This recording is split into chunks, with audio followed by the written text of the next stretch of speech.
اعوذ باللہ من الشیطان الرجیم بسم اللہ الرحمن الرحیم الحمد للہ رب العالمین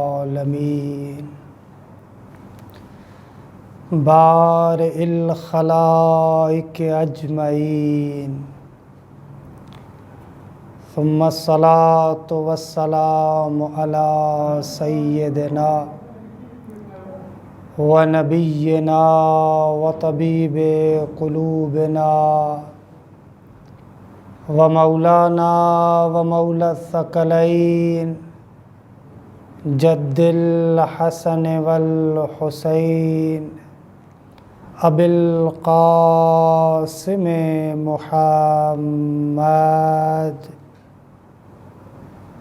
وأهل بيته الطيبين الطاهرين المعصومين الذين أذهب الله عنهم الرجس وطهرهم تطهيرا ولعنة الله على أعدائهم أجمعين من الآن إلى قيام يوم الدين أما بعد فقد قال مولانا أبو عبد الله الحسين عليه السلام إني لم أخرج أشرا ولا بطرا ولا مفسدا ولا ظالما وإنما خرجت لطلب الإصلاح في أمة جدي وأريد أن آمر بالمعروف وأنهى عن المنكر وأسير بسيرة جدي وأبي علي بن أبي طالب علیہ السلام۔ پروردگار عالم آپ تمام عزیزان کی توفیقات خیر میں اضافہ فرمائے۔ الحمدللہ خداوند منان کا بہت ہی عظیم لطف و کرم ہے کہ ایک مرتبہ پھر آپ کو اور ہمیں خداوند منان نے یہ توفیق عنایت فرمائی کہ ماہ محرم کے فیوضات اور برکات سے مستفیض ہو سکیں۔ جس طریقے سے ماہ مبارک رمضان رحمتوں کا، برکتوں کا اور مغفرتوں کا مہینہ ہے، اسی طریقے سے ماہ محرم بھی ولایت کا مہینہ ہے۔ جس طریقے سے ماہ مبارک رمضان کے لیے روایات میں آیا ہے کہ انفاسکم فیہ تسبیح، اگر اس مہینے کے اندر انسان سانس بھی لیتا ہے تو اس کا اجر ثواب خداوند منان کی تسبیح کرنے کے برابر ہے۔ اسی طریقے سے روایات میں ہے کہ ماہ محرم میں نفس المحموم تسبیح، جو بندہ اہل بیت اطہار کی مصیبت، سید الشہداء کی مظلومیت کو یاد کر کے ایک دکھ بھری آہ بھی نکالے، دکھ بھری سانس بھی لے، تو روایت میں ہے کہ اس کا اجر تسبیح خدا کے برابر ہے۔ تو یہ ایک عظیم فرصت ہے آپ کو اور ہمیں کہ اپنا رشتہ سید الشہداء کے ساتھ مضبوط کریں۔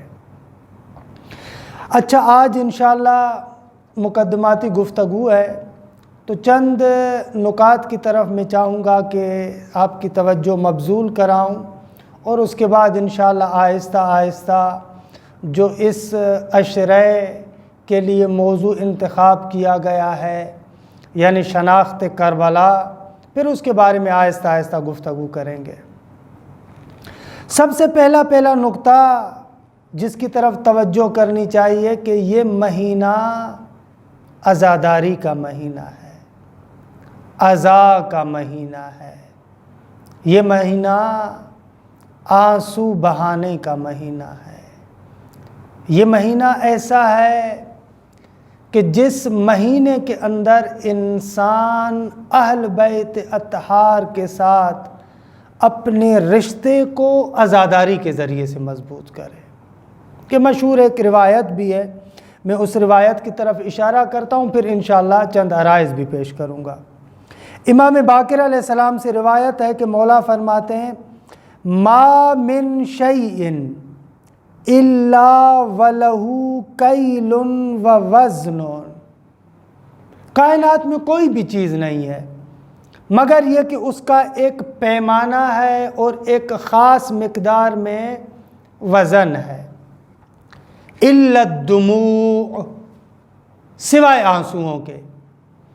کائنات کے اندر ہر چیز کا ایک پیمانہ ہے، لیکن آنسو ایسی چیز ہے کہ جس کو کسی بھی پیمانے میں نہیں ناپا جا سکتا، کسی بھی وزن کے ذریعے سے اس کا وزن نہیں کیا جا سکتا۔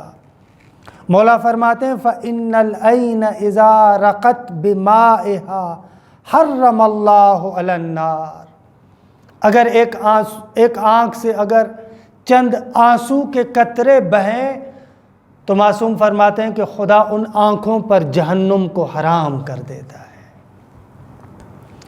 وَإِن سَالَتْ عَلَى الْخَدِّ، اگر وہ انسان کے آنکھوں سے گر کے نیچے آئیں لَن يُحْرِقَهُ قَطَرٌ، کبھی بھی اس انسان کے لیے ذلت نہیں ہوگی۔ فَإِنَّ قَطْرَةً مِّنَ الدُّمُوعِ لَتُطْفِي بِحَارًا مِّنَ النَّارِ، آنسو کا ایک قطرہ آگ کے سمندر کو بجھا دیتا ہے۔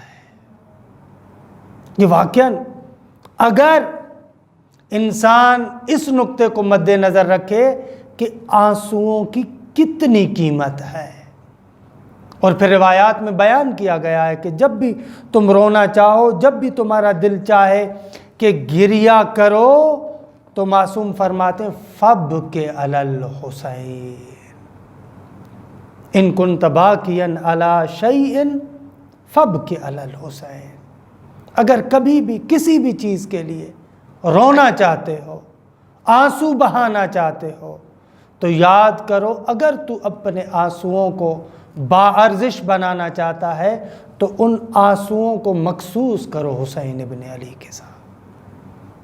فَابْكِ عَلَى الْحُسَيْنِ، یہ عزاداری کا مہینہ ہے، اور واقعاً سید الشہداء کے غم میں عزاداری کا جو اجر و ثواب ہے انسان دنگ رہ جاتا ہے۔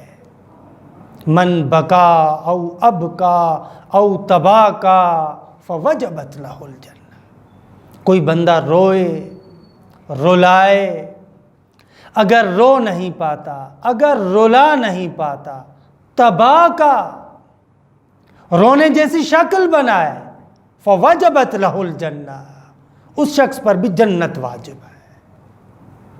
بہت زیادہ عظمت ہے کہ یہاں پر بریکٹ میں ایک نقطے کی طرف اشارہ کروں اور پھر چند عرائض بھی عرض کروں کہ آخر حسین ابن علی پر رونے کی اتنی زیادہ اہمیت کیوں ہے، کیوں ثواب ہے، کیوں اجر ہے اتنا زیادہ۔ بعض لوگ اس روایت کے بارے میں جو میں نے آپ کے سامنے پڑھی، من بکا او ابکا او تباکا فوجبت لہ الجنہ، بعض اہل منبر اس روایت کا غلط معنی کرتے ہیں۔ حتیٰ میں نے بعض روحانی حضرات علماء سے بھی یہ بات سنی ہے کہ مجھے تعجب ہو رہا تھا کہ یہ کس طریقے سے فرما رہے ہیں۔ ایک بندہ منبر پر کہہ رہا تھا کہ خداوند متعال نے ہر عمل کے اندر ریا کو حرام قرار دیا ہے.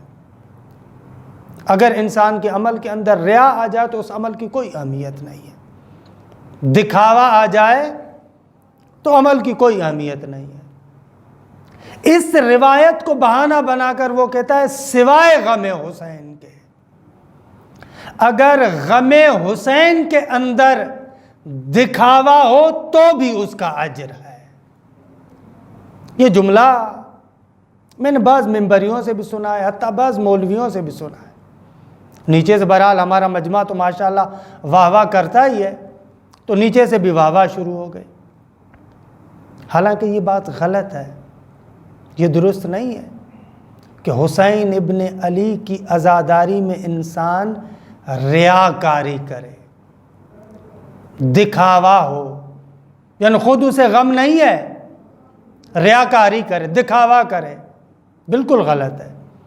ریا جس جگہ پر بھی ہو وہاں پر خراب ہے. تو آپ مجھ سے پلٹ کر پوچھ سکتے ہیں تباکہ کا کیا مقصد ہے؟ تباکی یعنی آپ کو رونا نہیں آتا لیکن آپ رونے کا دکھاوا کر رہے ہیں. تباکہ یعنی رونا نہیں آ رہا، آپ دکھا رہے ہیں، بتا رہے ہیں کہ مجھے رونا آ رہا ہے. آیا یہ درست ہے؟ اس کے بارے میں عرض کروں گا کہ تباکی کا مقصد کبھی بھی ریا نہیں ہے. تباکی اور ریا میں فرق ہے. اس روایت کے اندر یہ کہا جا رہا ہے کہ تمہیں پہلے مرحلے میں رونا چاہیے. اگر رو نہیں پاتے رلاؤ، رلا نہیں پاتے تو رونے جیسی شکل بناؤ. لیکن یہ رونے جیسی شکل بھی خدا کے لیے بناؤ، خدا کو مد نظر رکھتے ہوئے، نہ کہ لوگوں کو دکھانے کے لیے. ریا کا مقصد یہ ہے کہ یعنی آپ پر وہ کیفیت نہیں ہوتی لیکن آپ دکھاتے ہیں لوگوں کو. اس روایت کا معنی یہ نہیں ہے. اس روایت کا معنی یہ ہے کہ اگر کسی وجہ سے تمہاری آنکھوں میں آنسو نہیں آ رہے تو اپنے آپ کو دکھاؤ اس طریقے سے کہ تم غمزدہ ہو، لیکن یہ تمہارا دکھانا بھی خدا کے لیے ہو، یہ تمہارا دکھانا بھی رسول اللہ کے لیے ہو، یہ تمہارا دکھانا بھی آل محمد کی رضا کے لیے ہو. لہذا یہ غلط ہے. بہت سارے لوگ ایسے ممبروں پر غیر ذمہ دارانہ باتیں کرتے ہیں. ان غیر ذمہ دارانہ باتوں کی طرف نہیں جانا چاہیے. ویسے ہی اجر ہے اتنا، رونے کا اتنا اجر ہے، لہذا کیا ضرورت ہے اس قسم کی باتوں کی طرف جانے کی کہ انسان آئے اور غلط باتیں اور غیر ذمہ دارانہ باتیں بیان کرے. کربلا کو یاد کر کے، سید الشہداء کو یاد کر کے انسان کو عزاداری کرنی چاہیے، غم منانا چاہیے حسین ابن علی کے لیے. اچھا، سوال یہاں پر جو مقدماتی طریقے سے میں آج بحث میں وارد ہونا چاہتا ہوں، اور شناخت عاشورہ بھی ہمارا موضوع ہے، تو ہمیں جتنے بھی عاشورہ کے ساتھ منسلک چیزیں ہیں، خود عاشورہ کے اندر جتنے کردار ہیں ان کی شناخت حاصل کرنی چاہیے، ان کی معرفت حاصل کرنی چاہیے. ان موارد میں سے پہلی چیز جو آج انشاءاللہ بیان کرنا چاہتے ہیں وہ خود یہ عزاداری ہے، خود یہ آنسو بہانا ہے، خود یہ گریہ کرنا ہے. آپ کے ذہن میں بھی سوال اٹھ رہا ہوگا، ہمارے ذہن میں بھی سوال اٹھ رہا ہے کہ آخر حسین ابن علی پر رونے میں کیا ہے؟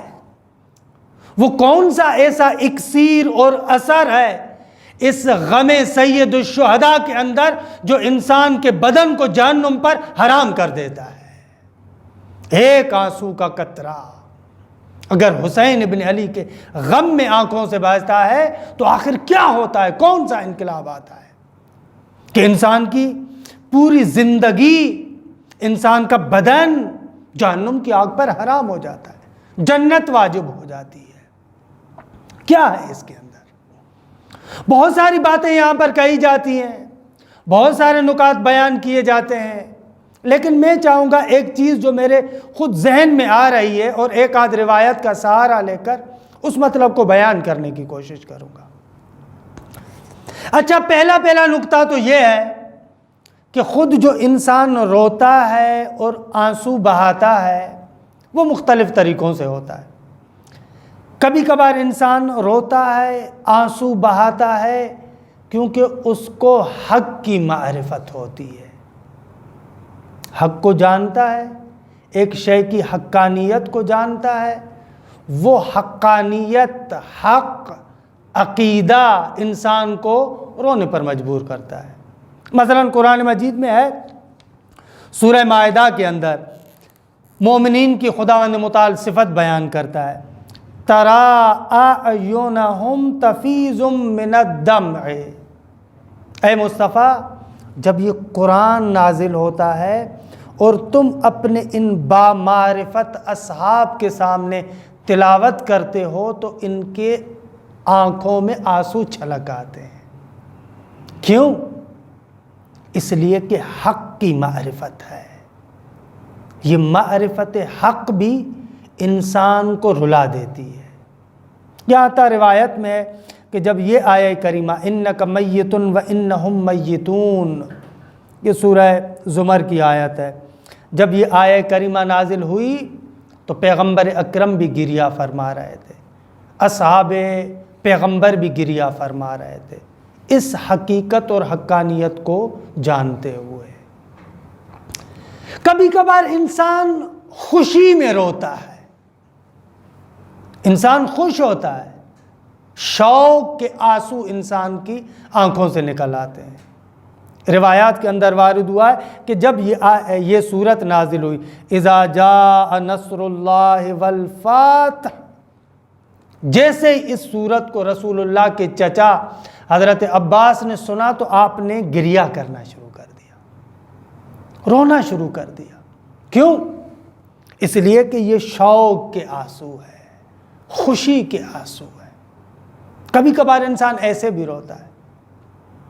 اور ایک رائج گریہ جو ہمارے ہاں ہے، خود عاطفی اور احساساتی۔ انسان کسی جذباتی منظر کو دیکھتا ہے، اس جذباتی منظر کی وجہ سے انسان کو رونا آ جاتا ہے۔ انسان کے عواطف، جذبات انسان کو مجبور کرتے ہیں کہ انسان گریہ کرے۔ کہ روایات میں ہے کہ جب رسول اللہ صلی اللہ علیہ وآلہ وسلم کہ جو فرزند تھے حضرت ابراہیم 1 سال 6 مہینے کے تھے، 1.5 سال کے تھے تقریباً، جب حضرت ابراہیم کا انتقال ہوتا ہے تو پیغمبر اکرم گریہ فرماتے ہیں۔ خوب وہاں پر کوئی ایک آدھ بندہ تھا، اس نے اعتراض کیا، یا رسول اللہ آپ اور گریہ؟ وہاں پر پیغمبر اکرم فرماتے ہیں لیس ھذا بکاء وانما ھذہ رحمہ، یہ رونا نہیں ہے، یہ خداوند منان کی قضا کے خلاف بات نہیں کی جا رہی، اس کے فیصلے سے نارضائیت نہیں ہے، بلکہ یہ ترحم ہے، رحمت ہے، رأفت ہے، یہ ہے۔ اور پھر آپ آگے فرماتے ہیں من لا یرحم لا یرحم، جو بندہ کسی پر رحم نہیں کرتا اس پر بھی کوئی بندہ رحم نہیں کرے گا۔ تو یہ عاطفی گریہ بھی ہے جو عام طور پر آپ دیکھتے ہیں۔ کبھی آپ نے کوئی ایسا رقت انگیز منظر دیکھا، نہ چاہتے ہوئے بھی آپ کی آنکھوں میں آنسو آ جاتے ہیں۔ حتیٰ بعض جگہوں پر تو ایسے ہوتا ہے، کبھی آپ کوئی ڈرامہ دیکھ رہے ہیں، کبھی آپ کوئی ایسا منظر دیکھتے ہیں، اس کے اندر ایک جذباتی منظر جیسے ہی آپ نے دیکھا، حتیٰ ڈرامہ ہوتا ہے، آپ کو پتہ ہے حقیقت نہیں ہے، لیکن انسان کے جذبات اوپر آ جاتے ہیں، انسان کے عواطف اوپر آ جاتے ہیں اور انسان گریہ کرنا شروع کر دیتا ہے۔ تو کبھی کبھار اس طریقے سے عاطفی گریہ بھی ہے۔ کہنے کا مقصد یہ ہے کہ یہ جو سید الشہداء کے لیے گریہ کہا گیا ہے کہ آپ لوگوں کو رونا چاہیے، آیا اس گریہ سے مراد یہ عاطفی گریہ ہے کہ واقعاً کربلا کے مناظر بہت ہی سخت مناظر ہیں، کہ جن مناظر کو تاریخ بشریت اپنے دامن میں بہت سارے وقائع کو اس نے دیکھا ہے، لیکن ایسے مناظر اس نے نہیں دیکھے۔ میرے خیال میں فقط حسین ابن علی پر گریہ کرنے کو آپ عاطفی، جذباتی، احساساتی گریہ کے اندر منحصر نہیں کر سکتے۔ یہ جو اتنا اجر بیان کیا گیا ہے کہ ایک قطرہ، ان قطرتن، ایک قطرہ اصلاً جہنم کی پوری آگ کو بجھانے کی صلاحیت رکھتا ہے۔ خب یہ عاطفی گریے کی بات تو نہیں ہے، اگرچہ عاطفی طور پر بھی گریہ کرنا چاہیے۔ انسان کے عواطف، انسان کے جذبات، انسان کی فطرت کا تقاضا یہی ہے۔ اگر ایسے مناظر آتے ہیں تو ان مناظر پر انسان کو گریہ کرنا چاہیے۔ اگر جس سے محبت کرتا ہے وہاں پر دکھ ہے، مصیبت ہے، مشکلات ہیں، تو محبت کا تقاضا یہ ہے، عشق کا تقاضا یہ ہے کہ آپ کو بھی مغموم ہونا چاہیے۔ یہاں سے پتہ چلتا ہے وہ جو بعض حضرات کہتے ہیں کہ عاشورہ کے ایام میں، محرم کے ایام میں خوشی منانی چاہیے، یہ لوگ انسانی فطرت سے منسلک ہیں، ان کا انسانی احساسات سے کوئی تعلق نہیں ہے، انسانی فطرت کے ساتھ کوئی تعلق نہیں ہے۔ کون سا ایسا انسان ہے جس کی فطرت اس کو یہ اجازت دیتی ہے کسی مظلوم پر ظلم ہو، کسی مظلوم پر مصیبتوں کے پہاڑ توڑے جائیں اور آپ خوشی منائیں؟ یہ کون سی انسانیت ہے؟ اسلام کو چھوڑیں، مسلمانی کو چھوڑیں، قرآن کو چھوڑیں، خود انسانیت کو اگر مد نظر رکھا جائے تو انسانی فطرت کا تقاضا یہ ہے، اگر کوئی مظلوم ہے، اس پر مظلومیت ہو رہی ہے، اگر تم کچھ بھی نہیں کر سکتے تو حد اقل اس کے ساتھ شریک تو ہو جا اس کے غم میں۔ یہ کیسے بہت بڑے بڑے اپنے آپ کو عارف کہلانے والے، اپنے آپ کو صوفی کہلانے والے، اپنے آپ کو اہل معنی کہلانے والے اپنی کتابوں میں لکھتے ہیں کہ محرم میں خوشی منانی چاہیے۔ اب یہ واقعاً تصور کیا جا سکتا ہے؟ یہ کون سا بندہ ہے جو اس بات کو مانے گا؟ کون سا بندہ ہے جو اس بات کو تسلیم کرے گا؟ اصلاً انسانیت کے خلاف ہے، فطرت کے خلاف ہے کہ اگر ایک جگہ پر ظلم ہو تو آپ کہیں کہ آپ یہاں پر خوشی منائیں۔ بہرحال یہ حسین ابن علی پر جو رونا ہے اس کا فلسفہ فقط یہ عاطفی فلسفہ نہیں ہو سکتا، یہ فقط جذبات، یہ احساسات نہیں ہے، بلکہ حسین ابن علی پر جو انسان گریہ کر رہا ہے اس کا ایک فلسفہ اور ظاہراً کسی حد تک انسان کے وجود کے اندر بھی تحول پیدا کرتا ہے، تبدیلی پیدا کرتا ہے۔ ایک روایت کے اندر، اسی روایت کو میں پیش بھی کرنا چاہ رہا ہوں اور آپ کی زحمت کو تمام کروں۔ اس روایت کو مرحوم ابن شہراشوب نے مناقب میں نقل کیا ہے، اسی طریقے سے مرحوم طبرسی نے احتجاج طبرسی میں نقل کیا ہے۔ ہماری تاریخ کے ایک عظیم محدث، آپ نے نام سنا ہوا ہے مرحوم کلینی کا، اس کے استاد ہیں، وہ نقل کرتے ہیں روایت سعد بن عبداللہ اشعری کہ ہماری تاریخ کے بہت ہی جید عالم گزرے ہیں۔ وہ ایک خوبصورت روایت نقل کرتے ہیں کہ اسی روایت کے سائے میں اس نقطے کو بھی بیان کیا جا سکتا ہے، اور میں بیان کرنا چاہ رہا ہوں کہ حسین ابن علی پر روتے وقت ہماری ذہنیت کیا ہونی چاہیے، کس اعتقاد کے تحت، کس فکر کے تحت، کس سوچ کے تحت حسین ابن علی پر آنسو بہائے تاکہ ہمارے وجود کے اندر تحول اور تبدیلی آئے۔ اور مزیدار بات ہے کہ یہ روایت بھی جو سعد بن عبداللہ اشعری سے ہے، یہ روایت بھی وہ کسی عام بندے سے نقل نہیں کرتا، غیبت صغریٰ کے زمانے میں ہے۔ کسی طریقے سے مرحوم طبرسی کہتے ہیں کہ سعد بن عبداللہ اشعری امام زمانہ عجل اللہ تعالی فرجہ الشریف کی خدمت میں فیضیاب ہوتے، کہ بہرحال حسین ابن علی پر عزاداری کا ایک فلسفہ بھی یہ ہے کہ اپنے وقت کے امام کی بارگاہ میں انسان تسلیت عرض کرتا۔ سعد بن عبداللہ اشعری یہ روایت نقل کرتے ہیں حضرت ولی عصر ارواحنا لہ الفدا سے، کہ روایت بہت ہی خوبصورت ہے، عظیم اسرار اور نکات اس کے اندر موجود ہیں۔ میں چاہتا ہوں کہ جلدی جلدی میں اس روایت کو آپ کی خدمت میں پیش کروں اور آپ کی زحمتوں کو تمام کروں۔ سعد بن عبداللہ اشعری خود نقل کرتے ہیں، مرحوم طبرسی لکھتے ہیں کہ ان سعد بن عبداللہ الاشعری رحمہ اللہ فی حکایت تشرف ہی بملاقات امامنا المہدی صلوات اللہ علیہ، کہ جب مولا کی خدمت میں پہنچتا ہے وہ خود نقل کرتا ہے، جب میں آقا کی خدمت میں آیا، مولا کی خدمت میں آیا، کچھ سوالات میں نے مولا سے پوچھے۔ قال فقلت، ان سوالات میں سے ایک سوال میرا یہ تھا، میں نے کہا اخبرنی ان تأویل کاف ہا یا عین صاد۔ سعد بن عبداللہ کہتا ہے کہ میں نے مولا کی خدمت میں عرض کیا کہ مولا، یہ جو قرآن مجید میں ہے کاف ہا یا عین صاد، اس کی کیا تعویل ہے، کیا مقصد ہے اس کا؟ خوب یہ سعد بن عبداللہ ہے، اشعری جیسا بندہ امام کی بارگاہ میں سوال اٹھا سکتا ہے۔ خود سوال بندے کی معرفت کا پتہ بتاتا ہے۔ اگر کوئی بندہ سوال کرے تو اسے پتہ چلتا ہے کہ کس لیول کا ہے، کس معرفت کا ہے۔ امام کی خدمت میں آج تک قرآن مجید کو اٹھا کر دیکھیں، جتنی تفسیریں لکھی گئی ہیں، سب سے زیادہ معضل اور مشکل ترین مسئلہ قرآن مجید کے اندر یہی حروف مقطعات ہے۔ کوئی بندہ جرأت نہیں کرتا کہ ان کے بارے میں آ کر تفسیر لکھے۔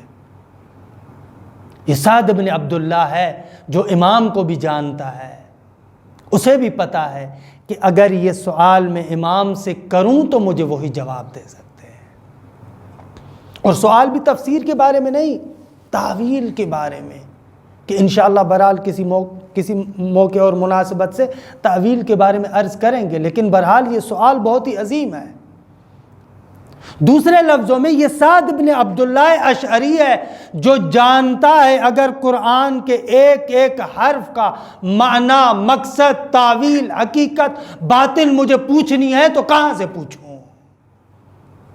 یہ سعد بن عبداللہ اشعری جانتا ہے کہ یہ ولی خدا ہے، یہ امام ہے، یہ مجھے بتا سکتا ہے کہ قرآن کے ایک ایک حرف کے اسرار و رموز کون سے ہیں۔ بہرحال کہتا ہے کہ میں نے یہ سوال امام کی خدمت میں پیش کیا کہ یہی آج کی ہماری مجلس کا پیغام بھی ہے اور یہی ہماری آج کی مجلس کا مقصد بھی ہے، کہ وقت بھی گزر گیا۔ قال هذه الحروف من انباء الغیب، غیب کا پتہ دیتے ہیں، غیب کی خبریں ہیں۔ ایک حرف ہے کاف، امام یہ نہیں کہتے کہ یہ اس کا فلاں مقصد ہے، بلکہ ابتداء فرماتے ہیں هذه الحروف من انباء الغیب، انباء نبا کی جمع، یہ حروف ایسے ہیں جو غیب کی خبریں دیتے ہیں، نہ غیب کی فقط خبر، غیب کی اخبار کا پتہ چلتا ہے۔ اطلع اللہ علیہ عبدہ زکریا، یہ سورہ مریم کے آغاز میں ہے۔ امام فرماتے ہیں کہ ان حروف کی معرفت خداوند متعال نے اپنے بندے حضرت زکریا علی نبینا و آلہ و علیہ السلام کو دی۔ ثم قصها علی محمد صلی اللہ علیہ وآلہ وسلم، ان حروف کی معرفت حضرت زکریا کو ملی اور اس کے بعد خداوند متعال نے اس بات کی حکایت اور قصہ پیغمبر اسلام سے نقل کیا۔ وذالک ان زکریا سأل ربہ، وہ قصہ یہ تھا کہ زکریا نے اپنے رب سے سوال کیا ان یعلمہ اسماء الخمسہ۔ اللہ اکبر، حضرت زکریا نے خدا کی بارگاہ میں یہ سوال کیا، خدایا مجھے تعلیم عطا کر اسماء خمسہ، پنجتن پاک کے اسماء کی۔ اب ظاہر سی بات ہے کہ یہاں پر مراد فقط یہ تو نہیں ہے کہ ان کے نام صرف بتاؤ، یہ تو پتا تھا حضرت زکریا کو، تبھی تو کہہ رہا ہے کہ مجھے پنجتن پاک کے اسماء خمسہ سکھلاؤ، یعنی نام فقط اس طریقے سے محمد، علی، فاطمہ، حسن، حسین، اگر اس فقط نام کی حد تک ہے وہ تو حضرت زکریا کو معلوم ہے، تبھی تو کہہ رہا ہے کہ ان یعلمہ اللہ اسماء الخمسہ، خدا کی بارگاہ میں سوال کیا کہ مجھے ان پنجتن پاک کے اسماء کی تعلیم دو۔ یہ تعلیم وہی ہے جو قرآن نے ایک مقام پر بیان کیا ہے کہ وَعَلَّمَ آدَمَ الْأَسْمَاءَ كُلَّهَا، کہ خداوند متعال نے حضرت آدم کو اسماء کی تعلیم عنایت کی۔ وہاں پر بھی مراد فقط نام یاد کرنا نہیں ہے، یہ خصوصی تعلیم ہے۔ أَن يُعَلِّمَهُ أَسْمَاءَ الْخَمْسَةَ فَأَهْبَتَ عَلَيْهِ جَبْرَائِيلَ فَعَلَّمَهُ إِيَّاهَا، خدا نے جبرائیل کو نازل کیا اور جبرائیل نے جناب زکریا کو تعلیم دی۔ یہاں تک کہ روایت آگے چلتی ہے اور حضرت زکریا جب بھی ان میں سے 4 اسماء کو یاد کرتے تھے، خداوند متعال حضرت زکریا سے تمام غم، ہم، حزن، جو بھی پریشانی ہوتی تھی دور کر دیتا تھا۔ وَذَلِكَ أَنَّ زَكَرِيَّا سَأَلَ رَبَّهُ، اور آگے ہے کہ وَكَانَ زَكَرِيَّا إِذَا ذَكَرَ مُحَمَّدًا وَعَلِيًّا وَفَاطِمَةَ وَالْحَسَنَ صلی اللہ علیہم سَرَا عَنْهُ ہَمَّهُ وَانْجَلَا كَرْبَهُ، غم ختم کر دیتا تھا، مصیبتوں کو دور کر دیتا تھا۔ لیکن وَإِذَا ذَكَرَ اسم الحسین، لیکن جیسے ہی جناب زکریا سید الشہداء کا نام لیتے، روایت میں ہے کہ خنقتہ العبرہ، آنسو گلے میں اٹک جاتے تھے، ووقعت علیہ البحر، غمگین ہو جاتے۔ فقال ذات یوم، ایک دن حضرت زکریا نے کہا الہی ما بالی اذا ذکرت 4 منہم، جب ان میں سے میں 4 کو یاد کرتا ہوں، تسلیت باسمائہم من ہمومی، جتنے بھی غم ہیں وہ سارے کے سارے ختم ہو جاتے ہیں۔ لیکن وَإِذَا ذَكَرْتُ الْحُسَيْن، لیکن جیسے ہی میں حسین کو یاد کرتا ہوں، تدمع عینی، میری آنکھوں میں آنسو آ جاتے ہیں، وَتَثُورُ زُفْرَتِي، فَأَنْبَأَ اللَّهُ تَعَالَى عَنْ قِصَّتِهِ، کربلا کا پورا قصہ خدا نے زکریا کو بیان کیا۔ فقال،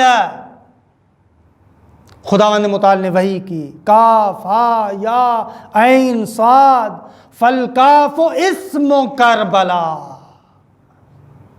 کاف کربلا ہے، والہاء ہلاک العطر، اور ہا سے مراد یہ ہے کہ عطرت آل طاہرہ کی شہادت، والیاء یزید، یا یزید ہے، وہو ظالم الحسین، والعین عطش، اور عین سے مراد اس حسین ابن علی کی پیاس ہے، عطش ہے، والصاد صبرہ، اور صاد حسین ابن علی کا صبر ہے۔ جیسے یہ قصہ حضرت زکریا کو بیان کیا گیا، فلما سمع بذلک زکریا لم یفارق مسجدہ 3 ایام، 3 دنوں تک اپنے آپ کو ایک مسجد کے اندر بند کر دیا، وَمَنَعَ فِيهِنَّ النَّاسَ مِنَ الدُّخُولِ عَلَيْهِ، حضرت زکریا نے کہا کہ کسی کو اجازت نہیں ہے کہ وہ زکریا کے پاس آئے۔ 3 دنوں تک مسجد میں بیٹھ کر حضرت زکریا حسین ابن علی کی عزاداری کرتے رہے۔ ہاں عزیز مان، یہ جو ماہ محرم ہے، یہ جو عزائے حسینی ہے، یہ اس سال بہت سخت حالات میں ہے۔ عزاداری کے لیے ضروری نہیں ہے کہ انسان حتماً اور حتماً بہت زیادہ شور و غل کے اندر جائے، نہ، اگر اپنے اوپر دروازہ بند کر کے ایک کونے میں بیٹھ کر بھی حسین ابن علی پر گریہ کرتا ہے تو یہ بھی عزاداری ہے۔ اور عزیزان من، یہاں پر میں ضروری سمجھتا ہوں کہ اس جملے کو عرض کروں کہ سخت ترین حالات میں محرم ہے۔ اس محرم کے اندر جتنی ذمہ داری ہماری یہ ہے کہ عزاداری حسین ابن علی کو بپا کریں، اتنی ذمہ داری یہ ہے کہ اپنا اور اپنے جیسے دوسرے مومنین کی صحت کا خیال بھی رکھنا ہے۔ ان کی جان کی حفاظت کرنا بھی آپ کی اور ہماری ذمہ داری ہے۔ کبھی بھی حسین ابن علی نہیں کہتے کہ میری وجہ سے کسی اور کو نقصان پہنچاؤ۔ ہمارے ہاں جذبات اور احساسات کبھی کبھار اتنے اوپر آ جاتے ہیں کہ بصیرت سے اوپر چلے جاتے ہیں۔ عزاداری ہونی چاہیے، مجالس ہونی چاہیے، لیکن جیسے حالات ہیں ان حالات کے اعتبار سے بین الاقوامی سطح تک جتنے بھی ماہرین ہیں جو وہ وصیتیں کرتے ہیں، جو سفارشات کرتے ہیں، ان کا لحاظ کرنا ہے۔ یہ فقط اس لیے نہیں ہے کہ مجھے اپنی جان پیاری ہے، بلکہ اس لیے تاکہ میں اپنے دوسرے مومن بھائی کا بھی خیال رکھوں۔ خوب یہ آل محمد کا طریقہ کار ہے۔ برحال 3 دنوں تک حضرت زکریا اس مسجد میں رہے اور حسین ابن علی کا ذکر کرتے رہے کہ دامن وقت میں بھی بالکل گنجائش نہیں، گزر گیا۔ یہاں پر ہے وہ جو جملہ کہ جس کی وجہ سے میں نے آپ کو زحمت بھی دی ہے۔ اس کے بعد پھر حضرت زکریا وہاں پر ایک مرثیہ پڑھتے ہیں۔ وہ مرثیہ پڑھنے کے بعد روایت میں ہے کہ حضرت زکریا آخر میں یہ دعا مانگتے ہیں، ثم کان یقول، پھر زکریا کہتے تھے الہی ارزقنی ولدا، خدایا مجھے ایک بیٹا عطا کر، تقر بہ عینی، جو میری آنکھوں کی ٹھنڈک ہو، ارزقنی ولدا علی الکبر، بے شک میں بوڑھا ہو گیا ہوں لیکن مجھے ایک بیٹا چاہیے۔ کیوں؟ ہم بھی خدا سے بیٹا مانگتے ہیں، جس کو اولاد نہیں ہوتی وہ بھی بیٹا مانگتا ہے، لیکن حضرت زکریا کیوں بیٹا مانگ رہے ہیں؟ فَإِذَا رَزَقْتَنِيهِ فَافْتَنِّي بِحُبِّهِ، خدایا جب تو نے مجھے بیٹا دیا تو میری دل کو اس بیٹے کی محبت سے پر کر دے، بہت زیادہ میں اس سے محبت کروں۔ ثُمَّ أَفْجِئْنِي بِهِ کما تفجئ محمدا حبیبک بولدہ، خدایا جب تو نے مجھے یہ بیٹا دیا تو اس بیٹے کی مصیبت میں مجھے بھی اسی طریقے سے عزادار بنانا جس طریقے سے تو نے اپنے حبیب مصطفیٰ کو اپنے بیٹے کے لیے عزادار بنایا تھا۔ فرزقہ اللہ یحییٰ، خدا نے حضرت زکریا کو یحییٰ جیسا بیٹا عنایت کیا۔ وفجعہ بہ، اور پھر اسی کی مصیبت میں حضرت زکریا کو مبتلا کیا کہ انشاءاللہ کل کی گفتگو میں عرض کروں گا کہ حضرت یحییٰ کا تعلق کربلا سے بہت عظیم ہے، لیکن آج جو میں نتیجہ لینا چاہ رہا ہوں اس روایت سے، رونا چاہتے ہیں، گریہ کرنا چاہتے ہیں حضرت زکریا، لیکن کیوں؟ اس لیے کہ اپنے آپ کو شبیہ مصطفیٰ بنانا چاہتے ہیں، تشبہ پیدا کرنا چاہتے ہیں۔ خدایا تیرا آخری نبی، تیرا حبیب مصطفیٰ، وہ بھی گریہ کرے گا، وہ بھی روئے گا، وہ بھی عزادار بنے گا، میں بھی چاہتا ہوں مصطفیٰ کی طرح عزادار بنوں، میں بھی چاہتا ہوں پیغمبر اسلام کی طرح عزادار بنوں۔ عزیز من، حسین ابن علی پر گریہ کرنے کے بہت سارے فلسفے ہیں، لیکن سب سے بڑا فلسفہ یہ ہے کہ انسان گریہ اس نیت کے ساتھ کرے کہ اپنے آپ کو تشبہ دے، اپنے آپ کو ان کی طرح بنائے کہ جو حسین کے غم میں عزادار ہوئے۔ دوسرے لفظوں میں عزیز من، جب بھی حسین ابن علی پر گریہ کرو، جب بھی حسین پر رو، جب بھی حسین پر عزاداری کرو، تو نیت یہ ہو کہ میں روتا ہوں اس لیے کیونکہ رسول اللہ روئے تھے، میں گریہ کرتا ہوں کیوں؟ اس لیے کہ جناب سیدہ نے گریہ کیا تھا۔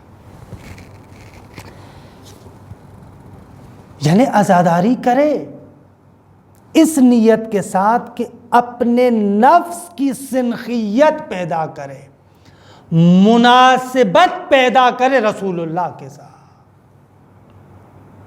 رسول اللہ کے ساتھ مناسبت پیدا کرے، علی مرتضیٰ کے ساتھ مناسبت پیدا کرے، جناب سیدہ کے ساتھ مناسبت پیدا کرے۔ یہ تشبہ بہت زیادہ اہم ہے۔ یہاں پر بھی دیکھ رہے ہیں نا حضرت زکریا، کیوں؟ اس لیے کہ محمد مصطفیٰ صلی اللہ علیہ وآلہ وسلم وہ عزادار بنیں گے، وہ عزادار ہوں گے۔ ابھی کربلا ہوئی نہیں ہے، ابھی یہ واقعہ ہوا نہیں ہے، لیکن حضرت زکریا یحییٰ کا بھی سوال اس لیے کر رہے ہیں تاکہ میں حسین کا عزادار بن سکوں، میں مصطفیٰ جیسا بن سکوں، خوب اس جیسا بن سکوں، یعنی اس کی طرح عزادار بن سکوں۔ ہاں عزیز مان، اپنی معرفت کو تھوڑا سا اوپر لے کر آئے۔ ہمارا گریہ فقط عاطفی نہیں ہونا چاہیے، جذباتی نہیں ہونا چاہیے۔ ہم لوگ جو عاشق ہیں، جو محب ہیں اس خاندان کے، اپنی آنکھوں سے جب آنسو بہائیں تو نیت یہ ہونی چاہیے یہ آنسو اسی طریقے سے بہے جیسے مصطفیٰ کی آنکھوں سے آنسو بہے تھے۔ ہاں عزیزان من، یہ محرم ہے جو آپ کے لیے اور ہمارے لیے آنسوؤں کا تحفہ لے کر آتا ہے۔ یہ عزاداری بہت ہی اہم ہے، جیسا کہ میں نے پہلے بھی عرض کیا، بہت ہی اہم ہے۔ انسان کے قلب پر جو قساوت ہوتی ہے، جو سختی ہوتی ہے، اس کو نرم کرنے کے لیے یہ آنسو ہیں، یہ بہت ہی اہمیت کے حامل ہیں۔ بس عزیزان من، ایک دو جملہ اور زحمتوں کو تمام کروں۔ بالآخر وہ وقت آ جاتا ہے کہ حسین ابن علی نانا کے جوار کو چھوڑنا چاہتے ہیں، رسول اللہ کی قبر کو چھوڑنا چاہتے ہیں، نانا مصطفیٰ کے مدینے سے نکلنا چاہتے ہیں۔ کہ تفصیلات آپ سنتے ہیں، 2 راتیں مسلسل نانا کی قبر پہ جاتے ہیں، آہ و بکا کرتے ہیں، گریہ کرتے ہیں، برحال خدا حافظی کرتے ہیں، بھائی حسن سے خدا حافظی کرتے ہیں، اپنی ماں زہرا سے خدا حافظی کرتے ہیں۔ آج حسین نانا کا مدینہ چھوڑ رہا ہے۔ بہرحال حسین ابن علی آمادہ ہوتے ہیں، تیار ہوتے ہیں، حضرت ابوالفضل العباس کو حکم دیتے ہیں محملوں کو تیار کیا جائے۔ عجب روایت ہے، جب سارے محمل تیار ہو جاتے ہیں، بعض بزرگان کہتے ہیں کہ ایک محمل پر حسین ابن علی کا خصوصی اہتمام تھا۔ محمل تیار ہو رہا ہے، حضرت ابوالفضل العباس دیکھ رہے ہیں، لیکن پھر بھی بار بار حسین ابن علی پوچھتے ہیں یہ محمل آرام دہ تو ہے؟ اس محمل کے اندر جو بیٹھے گا اس کو تکلیف تو نہیں ہوگی؟ آرام سے بیٹھا جائے گا؟ بالآخر حسین ابن علی اور زیادہ اطمینان کے لیے جناب فضہ کو کہتے ہیں اما فضہ آپ خود جائیں اور اس محمل کے اندر بیٹھ کر محسوس کریں، واقعاً تکلیف دہ تو نہیں ہے۔ آغا بندانی نیشابوری فرماتے ہیں 40 سال اس عالم دین نے مقاتل پر کام کیا ہے۔ وہ کہتا ہے کہ جناب فضہ بیٹھ کر واپس آئیں اور واپس آ کر کہا کہ مولا محمل بالکل آرام دہ ہے۔ اس بزرگوار عالم کے بقول گویا کہ حسین کو ابھی بھی اطمینان نہیں ہوا۔ حسین ابن علی خود جاتے ہیں، محمل کے اندر بیٹھ کر یہ محسوس کرنا چاہتے ہیں کہیں تکلیف تو نہیں ہوگی، کوئی سختی تو نہیں ہوگی۔ ہاں عزیزان من، یہ وہ محمل ہے جس محمل کے اندر جناب زینب عالیہ نے بیٹھنا ہے۔ مقاتل نے لکھا کہ حسین خود بیٹھے، اطمینان کیا، جب مکمل طور پر مطمئن ہوئے تو اس کے بعد جناب زینب عالیہ کو اس محمل کے اندر بٹھایا گیا۔ بٹھانے کے لیے حضرت عباس ایک طرف سے ہے، حسین ابن علی ایک طرف سے ہے، حضرت علی اکبر ایک طرف سے، بڑے اہتمام کے ساتھ جناب زینب سلام اللہ علیہ کو اس محمل کے اندر بٹھایا جاتا ہے۔ عزیزان میں ایک جملہ کہوں گا، ہاتھ جوڑ کے کہوں گا، مولا آج آپ نے اس محمل کو خود آمادہ کروایا۔ جناب فضہ نے چیک کیا، آپ نے خود دیکھا، لیکن ہائے کربلا، عصر عاشور کے بعد 11 محرم کو زینب کو جب اونٹوں پر بٹھایا جائے گا، محمل نہیں ہوگا، بغیر پلانوں کے اونٹ ہوں گے، ارے یہی زینب اس پہ سوار ہوگی۔